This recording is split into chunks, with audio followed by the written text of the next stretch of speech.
Violence എനിക്ക് ഭയങ്കര ഇഷ്ടമാണ്. അങ്ങനത്തെ സിനിമകൾ വിജയിക്കുന്നുണ്ട്, എല്ലാം നല്ലതാണ്. പക്ഷെ അതിനപ്പുറത്തോട്ട് ഇപ്പോൾ ഈ റീസെൻ്റ്ലി ഒരുപാട് 2K കിഡ്സ് എന്നും പറഞ്ഞിട്ട് ഒരുപാട് ട്രോളുകൾ അവർ വയലൻസിന് മാത്രമാണ്. അതല്ലാതെ കുറേ ആൾക്കാരുണ്ട്, കുറേ നല്ല പിള്ളേരുണ്ട്. അപ്പോൾ ഇതൊന്നും അല്ലാതെ നമ്മുടെ യൂത്തിന് ചെയ്യാൻ ഒരുപാട് കാര്യങ്ങളുണ്ട്. ഇപ്പോൾ എൻ്റെ നാട്ടിൽ തന്നെ പെരുമ്പളം എന്നാണ് എൻ്റെ നാട്ടിൽ പേര്. അവിടെ ഈ ക്ലബ്ബുകൾ പിള്ളേരുടെ PSC കോച്ചിങ്ങിന് വേണ്ടിയിട്ട് നൈറ്റ് അവർ തന്നെ ഇനിഷ്യേറ്റ് ചെയ്ത് ഒരുപാട് ആൾക്കാർ പോലീസിലേക്കും അല്ലെങ്കിൽ LD ക്ലർക്ക് അങ്ങനെ കുറേ കാര്യങ്ങൾ ചെയ്തിട്ടുണ്ട്. അപ്പം അങ്ങനെ ചെയ്യുന്ന ഒരുപാട് ആൾക്കാരുണ്ട്. അപ്പോൾ സിനിമയിൽ ഇപ്പം ലവ് സ്റ്റോറിയാണെന്ന് വെച്ചാൽ ഒന്നുമില്ല, വളരെ മൈന്യൂട്ടായിട്ട് ഇങ്ങനെ പറഞ്ഞു പോകുന്നത്. ഇതിൽ നമുക്ക് യൂത്തിന് വേറെ കാര്യങ്ങൾ ചെയ്യാനുണ്ട് എന്നുള്ളത് പക്ഷേ സോഷ്യൽ റെലവൻ്റ് ആയിട്ടുള്ള ഒരു പരിപാടിയുടെ ഇടയിൽ കൂടി പറഞ്ഞു പോകണം. സത്യത്തിൽ ഇത് റിലീസ് ചെയ്തിരിക്കുന്ന ദിവസവും പക്ഷേ എന്താ പറയുക, ഒരുപാട് സിനിമകൾ ഇറങ്ങുന്ന പോലെയാണ്. ശരിക്കും ഒരു എന്താ പറയുക, ഒരു ഏറ്റുമുട്ടൽ തന്നെ വേണമെങ്കിൽ പറയാം. നമുക്ക് ഏറ്റുമുട്ടലിനേക്കാൾ അപ്പുറത്ത് നമുക്ക് നമ്മുടെ സിനിമയിൽ നല്ല വിശ്വാസമുണ്ട്. മാറ്റി വെച്ചിരുന്നെങ്കിൽ സേഫ് ആയാലില്ല, അങ്ങനെ ഒരു തോന്നലില്ല. അങ്ങനെ വെല്ലുവിളിയൊന്നുമല്ല, അങ്ങനത്തെ ഒരു പരിപാടിയല്ല നമ്മൾ. കാരണം വെച്ചാൽ നമ്മളുടെ കോൺഫിഡൻസ് എന്ന് വെച്ചാൽ നമ്മളുടെ കൂടെ തന്നെ ഒരു സിനിമയും നമ്മുടെ ജോണറിൽ പെട്ടല്ല എന്നുള്ളതാണ് നമ്മുടെ ഏറ്റവും വലിയ കോൺഫിഡൻസ്. പിന്നെ നമ്മൾ പറഞ്ഞില്ലേ, ഈ സിനിമ കണ്ട് തീരുമ്പോൾ നിങ്ങളായാലും അത് നമ്മുടെ ഏറ്റവും വലിയ വിശ്വാസമാണ്. നിങ്ങളായാലും ഒന്ന് ചിന്തിക്കും, ഇങ്ങനെ എൻ്റെ ഒരു സുഹൃത്തിനുണ്ടല്ലേ, ശരിയാണല്ലേ. അത് തന്നെയായിരിക്കും നമ്മുടെ ഏറ്റവും വലിയ സക്സസ്.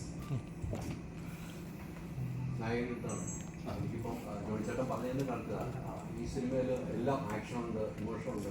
എനിക്ക് താങ്കളുടെ സിനിമയിൽ ഏറ്റവും ഇഷ്ടപ്പെട്ട കൽബ് തന്നെയാണ്. അതിൻ്റെ അപ്പുറത്തേക്ക് ഒരു സിനിമയിലേക്ക് ഞാൻ എഴുതുന്നത് താങ്കൾ ഇമോഷനിലേക്ക് വർക്ക് ചെയ്യുന്ന കൽബാണ്. അതിന് വേറെ സിനിമകളുണ്ട്. ഇതിൽ ഇപ്പോൾ അച്ഛൻ എന്ന സാഹചര്യത്തിൽ ഈ സിനിമയുടെ ക്യാരക്ടറാണ് പറയുന്നത്. ഒരു ഇമോഷൻ വർക്ക് ചെയ്യുമ്പോൾ ജോണി ചേട്ടന് തന്നെ എൻ്റെ ഒരു വലിയൊരു വേദന ഉണ്ടായിട്ടുണ്ടോ? അത്തരം ഒരു സീനുകൾ ചെയ്യുമ്പോൾ എന്തായിരിക്കും തോന്നുന്നത്? വീട്ടിലെ തൊട്ടടുത്ത് അമ്മയാണ് ഇരിക്കുന്നത്, എന്താണ് തോന്നിയത്?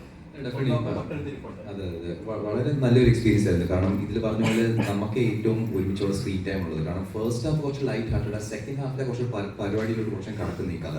അപ്പം അതിൽ ഒരുപാട് ഇമോഷണലി കണക്ട് ചെയ്യുന്ന മൂമെന്റ്സ് ഉണ്ട്.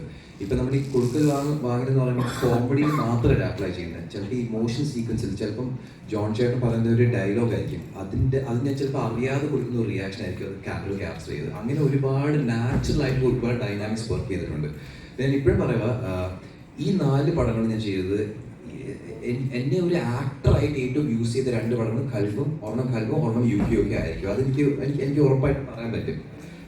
ഹോപ്പ്ഫുള്ളി ഓഡിയൻസ് അങ്ങനെ സ്വീകരിക്കുന്നു വിശ്വസിക്കുന്നു. പക്ഷേ ശരിക്കും എന്നെ ഒരുപാട് ഒരു ആക്ടറിന്റെ നിലയിൽ എന്നെ യൂട്ടിലൈസ് ചെയ്ത് ചാലഞ്ച് ചെയ്ത ഒരു പടം തന്നെ UK ഒക്കെ.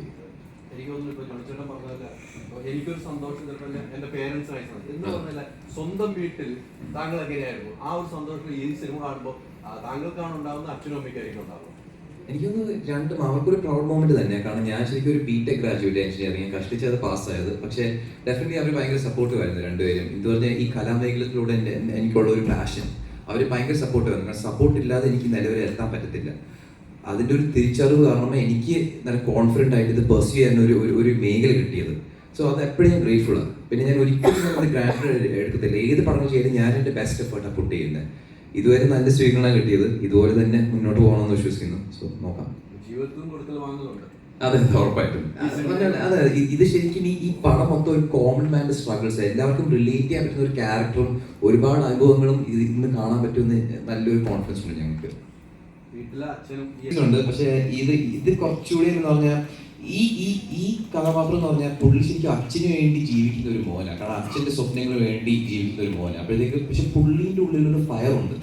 അത് പുറത്ത് പറയാൻ ഒരു ധൈര്യമല്ല. പക്ഷെ ആ സമൂഹം പുള്ളിയെ അനുവദിക്കുന്നില്ല. കാരണം പുള്ളി എന്തോ അടക്കി പിടിച്ച് ജീവിക്കും അച്ഛന് വേണ്ടി.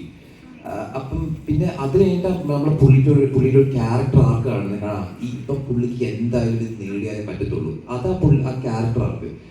എന്നെ സംബന്ധിച്ച് എൻ്റെ ഫാമിലി ഭയങ്കര സപ്പോർട്ടീവായിരുന്നു. എന്ന് പറഞ്ഞാൽ കോളേജ് കഴിഞ്ഞിട്ട് ഞാനൊരു ആക്ടർ ആവണമെന്ന് പറഞ്ഞപ്പോൾ അവർ ശരിക്കും പറഞ്ഞപ്പോൾ നീ ഒരു ഡിഗ്രി എടുക്കുക, അത് കഴിഞ്ഞിട്ട് ഞങ്ങൾ പറ്റുന്നതിന് നീ സപ്പോർട്ട് ചെയ്യാം. പക്ഷേ അത് എൻ്റെ ഇതിൽ ഇത് ഓഡിയൻസ് തീരുമാനിക്കുന്ന നീ നിൽക്കണോ വേണ്ടി വന്നു. പക്ഷേ ഞങ്ങൾക്ക് പറ്റുന്നത് അത്ര സപ്പോർട്ട് ചെയ്യാം, നീ പോയി ചെയ്ത് നോക്കെന്ന് പറഞ്ഞൊരു സപ്പോർട്ട് തന്നു. ആ വിശ്വാസം കൊണ്ടാണ് ഞാൻ ശരിക്കും ഇതിൽ ഇറങ്ങി തിരിച്ചത്. അതെ. ജോണി ചേട്ടാ ഇവിടെ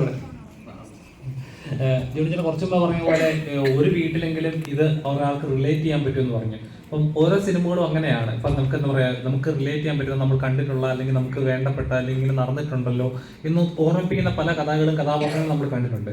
ശരിക്കും അങ്ങനത്തെ സിനിമകൾ ഇപ്പം മിസ് ചെയ്യുന്നുണ്ട്. ഇപ്പോൾ UK ഒക്കെ പോലത്തെ ചിത്രങ്ങൾ വരണമെന്ന് പറയുമ്പോൾ അങ്ങനത്തെ ഒരു ചിത്രങ്ങൾ ഇനി കേരളം മിസ് ചെയ്യുന്നുണ്ടോ മലയാളത്തിൽ? ഇല്ല, ഒരു കാലത്തും മിസ് ചെയ്യില്ല. കാരണം UK ഒക്കെ വരുന്നു, അടുത്ത വേറെ സിനിമ വരും. ഉറപ്പായിട്ടും നമ്മളെപ്പോഴും നമ്മുടെ നിത്യജീവിതത്തിലെ കാര്യങ്ങൾ മാറ്റി നിർത്തിക്കൊണ്ട് പിന്നെ തികച്ചും സാങ്കല്പികം മാത്രം വെച്ചുകൊണ്ട് ഒരിക്കലും ഇപ്പോൾ കുട്ടിയുടെ മോഹൻ തന്നെ പറഞ്ഞില്ലേ, എല്ലാ സിനിമകളിലും ഉണ്ടെന്ന് പറഞ്ഞില്ലേ, സാങ്കല്പികം മാത്രം വെച്ചുകൊണ്ട് ഒരിക്കലും മുന്നോട്ട് പോയില്ല. കാരണം ജീവിതത്തിൻ്റെ പച്ചയായ ആവിഷ്കാരം എന്ന് പറഞ്ഞില്ല, പക്ഷേ ജീവിതത്തിന് തന്നെ ഒരു വേറിട്ട ഒരു ആവിഷ്കാരം തന്നെയാണ് സിനിമ. സിനിമ എന്നും സന്ദേശം കൊടുക്കുന്നു, മെസ്സേജ് കൊടുക്കുന്നു. നമ്മൾ ഇൻട്രസ്റ്റിംഗ് ആയിരിക്കണം മാത്രം. നമ്മൾ മെസ്സേജ് കൊടുക്കാൻ വേണ്ടി സിനിമ എടുക്കുക. ഇപ്പം UK ഒക്കെ അങ്ങനെയാണ്. നമ്മൾ ഒരു മെസ്സേജ് ഇവിടെ അങ്ങനെ ആളുകളെ രസിപ്പിച്ചുകൊണ്ടുള്ള സന്ദേശം എന്നൊക്കെ പറഞ്ഞാൽ നമ്മൾ ടച്ച് ചെയ്ത് പോകുന്നതേ ഉള്ളൂ.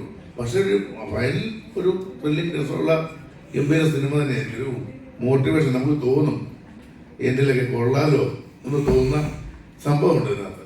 അങ്ങനത്തെ സ്റ്റോറിയാണ്. യൂത്തിന് ഭയങ്കരമായിട്ട് വർക്കാവും.